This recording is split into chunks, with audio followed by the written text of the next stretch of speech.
আজকে খুব টেস্টি আর একটা হেলদি স্ন্যাক্স রেসিপি নিয়ে ছোট থেকে বড় সবাই তো খেতে পারবেই। যারা ডায়েট করছো তাদের জন্য তো একদমই পারফেক্ট। তো এখানে আমি আমি অনেকটা ছোলা আর মটর ভিজিয়ে রেখে দিয়েছিলাম, তো সেটাই সিদ্ধ করে সেটাকে ভালো করে মিক্সিতে পেস্ট করে নেব।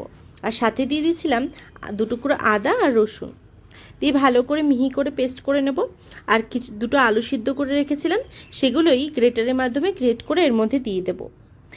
চাইলে এর মধ্যে গাজর, বিনস এগুলো অ্যাড করা যেতে পারে, একদম কুচি কুচি করে কেটে, বা গাজরগুলোকে গ্রেট করে দেওয়া যেতে পারে। তো আমি এখানে শুধু আলু আর এখানে কাঁচা পেঁয়াজ কুচি করে নিয়েছি, সেগুলো দিয়ে দিলাম। আর দিয়ে দিলাম ধনে পাতা, আর দিয়েছিলাম কাঁচা লঙ্কা, আর স্বাদ মতো লবণ, আর সামান্য পরিমাণে জিরের গুঁড়ো, আর দিয়েছিলাম অল্প করে হলুদ গুঁড়ো, আর দিয়েছিলাম সামান্য শুকনো লঙ্কার গুঁড়ো। শুকনো লঙ্কার গুঁড়োটা না দিলেও হয়।